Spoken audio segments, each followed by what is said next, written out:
Really proud of our guys. A lot of energy early. I thought our defense in our last two games was just okay. I thought we rebounded, really came out, were really intense.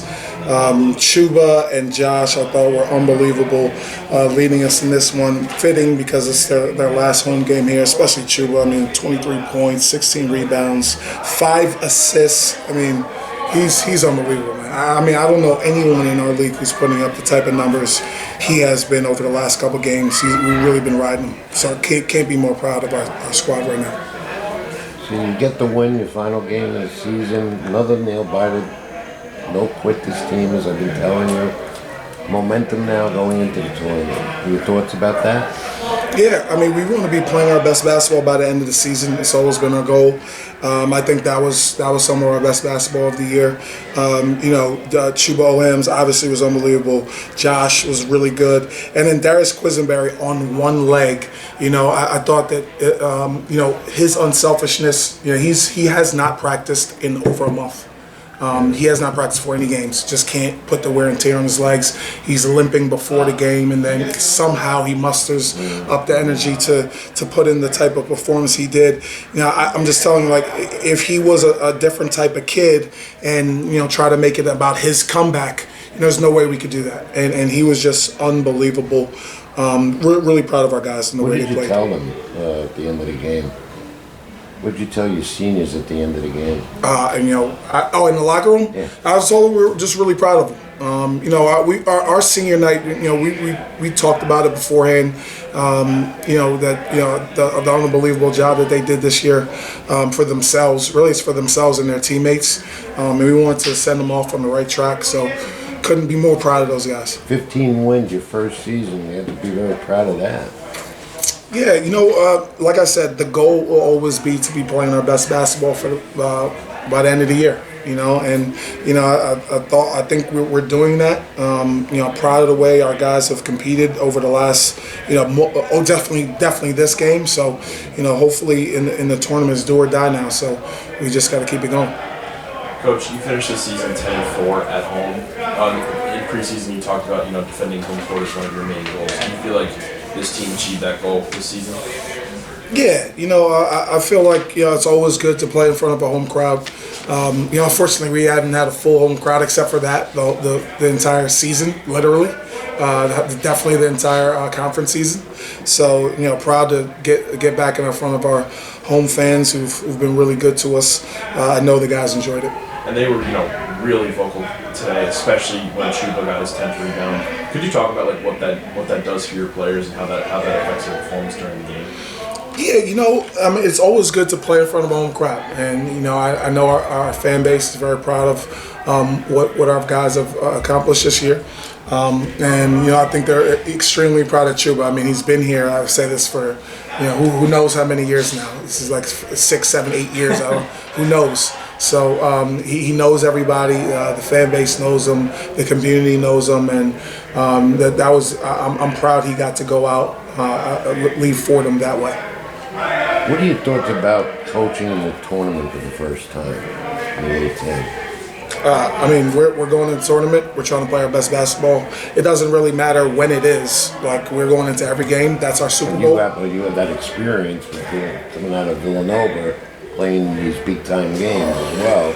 Yeah, we legitimately don't look at any other game as any different. We go into the first game of the season. That's our Super Bowl. This last game, this was our Super Bowl. Okay. This next game that we go play right now, this is going to be our Super Bowl. So, we're not, game to game, we're not saying, okay, now we're going to try to play hard. No, we're trying to do that every single game, and this game is no different. Coach, you guys had 7 blocks as a team today, 3 of them coming from Rostic and Nowitzki. How much has he improved on the defensive side of the ball, and what have you guys been working on with him in practice to sort of get that part of his game up to speed with the rest of the group? Yeah, he's been really good, man. Rostic didn't play basketball for maybe a year and a half. He was a JUCO guy. Went out to Kansas. Then he was here in New York in a JUCO and literally didn't play for a whole season. He comes back. He was in and out of our preseason because of injury. He broke his foot. So look, if you really think about it, he hasn't ever been through a full season while he's been in the States. So he's gotten better and better and better, especially defensively, the speed of the game. And he's finally getting adjusted, and he's doing a great job. You had 10 guys hit the floor by the under 12 timeout in the first half. How do you feel like your team has kind of developed in terms of its versatility? I think it's one of our strengths because the guys know that no matter who goes into the game, we have a certain standard that we want to uphold to, and I think that guys are embracing that and coming out and playing as hard as they possibly can. And like I've said this all year, our team really roots for each other. They legitimately want what's best for each other. A lot of teams you see there's like cliques and guys compete within the team for different roles. I haven't ever seen that this year with this team. So really proud of what these guys have accomplished. Coach, just talking about you saying your team takes every game like it's the Super Bowl. Being 15-15 after the regular season, that's a huge step for guys who have been here in the past and haven't seen that success. But how hungry are the fellas to not only build on this 15-15 regular season, but to make noise down in DC? I think that they're thinking that it's their Super Bowl. So they're going to come out and play as hard as they possibly can. And however many games we have, they're going to come into the game like it's the most important game of the year.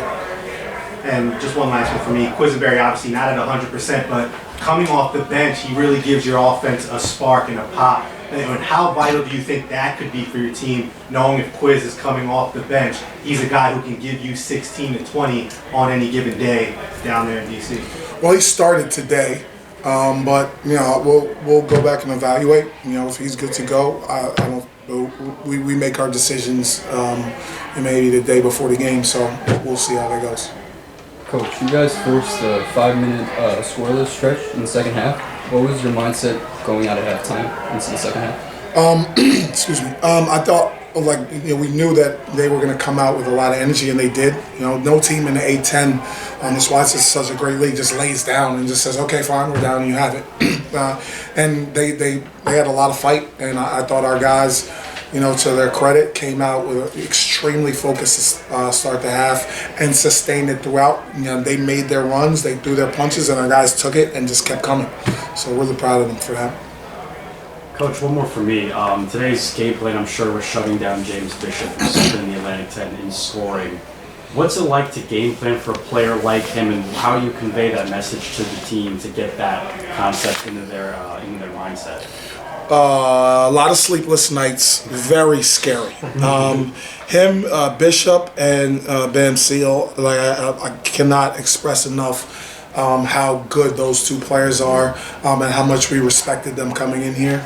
I'm really proud of our guys, the way they were really focused on the game plan. We knew it wasn't going to be easy. Those two guys are really good players. I mean, the shots that they make when you watch them on film, it's it's so impressive. Again, really proud of the job they did on those two. Great. Thanks, guys. Thank you.